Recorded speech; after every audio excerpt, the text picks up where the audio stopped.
Unfortunately for the Apostle Thomas, he has forever earned the distinction of being the one who doubted.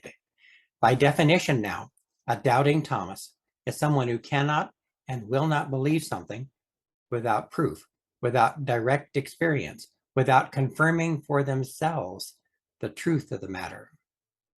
It is not really his fault. Thomas just wasn't there when the resurrected Jesus first appeared to the other disciples. You can argue, as you should, that having shared so much with the other disciples, Thomas should have been able to trust them and to trust the veracity of what they were saying to him. Thomas, however, just wasn't wired that way. It wasn't that he lacked the courage to believe or the experience. After all, when Jesus told them that he was going to wake up Lazarus, who had died, Thomas knew that they were walking into danger.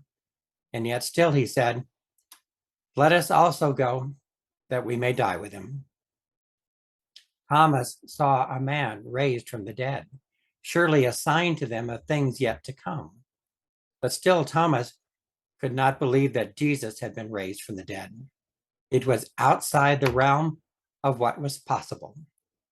Unless I see the nail marks on his hands and put my finger where the nails were and put my hand into his side, I will not believe, so he said.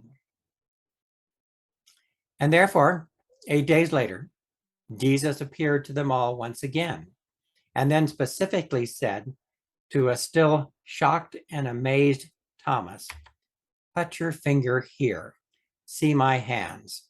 Reach out your hand and put it into my side. Stop doubting and believe." Hence the name, Doubting Thomas. It's a little unfair, really, but also really, really helpful for us. It assures us that this was no mass hysteria thing, no self-deluded fantasy driven by their grief and pain. The resurrection was real. We know this precisely because there was someone there who was unwilling to believe it without physical proof. The truly amazing thing is how quickly Thomas went from disbelief to all in. "My Lord and my God," Thomas exclaimed. That is a Christological affirmation of faith that none of the others had yet made. It is something the church needed a few more centuries to put down into the words of a creed. Jesus was God incarnate. For Thomas, this moment was proof enough of that. And Jesus acknowledged his faith born in that moment by saying, "Because you have seen me, you have believed. Blessed are those who have not seen and yet have believed." Scholars like to note that by the time the Gospel of John was written, there were very few eyewitnesses of the resurrection left. Nevertheless, the gospel was still spreading, and a great many now believed without having had that experience of seeing the resurrected Christ. In the words of Jesus, they were the ones who were truly blessed, because they had been given faith instead of experience as the basis for their belief. As the Apostle John wrote in his first letter, "That which was from the beginning, which we have heard, which we have seen with our eyes, which we have looked at, and our hands have touched, this we proclaim concerning the word of life. We proclaim to you what we have seen and heard, so that you also may have fellowship with us. And our fellowship is with the Father and with his Son, Jesus Christ." The apostles were eyewitnesses to the life, death, and resurrection of Jesus. They shared his teachings, baptizing others in his name, and making disciples, new followers of Jesus, all of whom believed without the benefit of having seen what they did.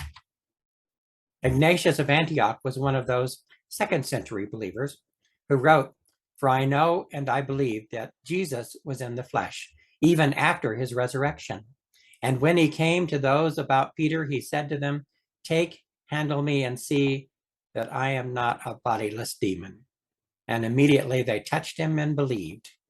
And after the resurrection, he ate and drank with them as a being of flesh, although spiritually united with the Father. By then, there was a new and dangerous belief held by many that Jesus was more an illusion than a reality. It's sometimes known as Manichaeism. It included the idea that the phenomenon of Jesus, his historical and bodily existence, and above all, the human form of Jesus, was mere semblance without any true reality. The argument was that Jesus only seemed to be human, and that his human form was an illusion. It is interesting that many of the documents associated with Manichaeism are linked, in name at least, to Thomas. It is truly beyond doubtful that Thomas could have had anything to do with them. This was instead more likely a sort of culture clash, an East meets West kind of blending of different religions, perhaps. There is a Gospel of Thomas, which was literally unearthed in 1945, but it was known to ancient scholars as well. It's not really a gospel at all, but more like a collection of the sayings of Jesus. It begins by saying, "These are the hidden words that the living Jesus spoke, and Didymus Judas Thomas wrote them down." There are a number of early documents that begin by laying claim to be the hidden words that the living Jesus spoke. And without exception, they were rejected early on by the church because they were not at all what the apostles had shared with them. Cyril of Jerusalem, writing in the 4th century, considered the author of the Gospel of Thomas to be a disciple of Mani. Mani had 3 disciples, he wrote: Thomas, Bottas, and Hermas. Let no one read the Gospel according to Thomas, for he is not one of the 12 apostles, but one of the 3 wicked disciples of Mani. Such is the scholarship regarding all of this. As for the mission field of the Apostle Thomas, the story from a book called The Acts of Thomas says that he at first refused to go to his assigned mission field of India. Jesus, however, sold him into slavery to a merchant of King Gundahoras, who was looking for carpenters. He was given a commission to build a palace for the king. He regularly reported to the king that the work was going well. When the king sent someone to check up on the progress, however, he discovered that no physical work had been done at all. Thomas was dragged before the king to explain. "For to this end I am come," he replied, "to build and do the work of a carpenter. I am building you a palace in heaven." It seems that Thomas had actually been using all the money he received to help the poor. The king was furious, but soon thereafter the brother of the king died, and in a dream his brother appeared to the king to tell him that his palace in heaven was truly magnificent. There are other traditions that point to Thomas's life and ministry as primarily being in the southern part of India.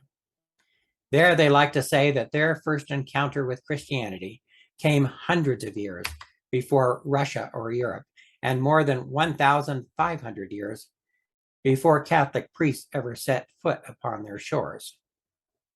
They are an apostolic church founded by the Apostle Thomas. They are, in their own words, St. Thomas Christians, whose faith dates back all the way to the 1st century AD. As for the death of Thomas, it's said to have taken place upon a mountaintop in Chennai, India, where Thomas was stabbed with a spear. There is now a basilica where his tomb first was. The tomb is now empty. However, the relics having been removed long ago, it is said that they arrived at a cathedral in Arona, Italy, where they are now contained within a golden casket. That's certainly a high honor for the last of the disciples to believe. But it hardly matters. What is more important is the testimony that he and the other apostles shared regarding Jesus. Because of their faith, and even more perhaps because of Thomas's lack of faith, we too can now believe and join with so many others in saying, Jesus Christ is my Lord and God. Be safe, and God bless you.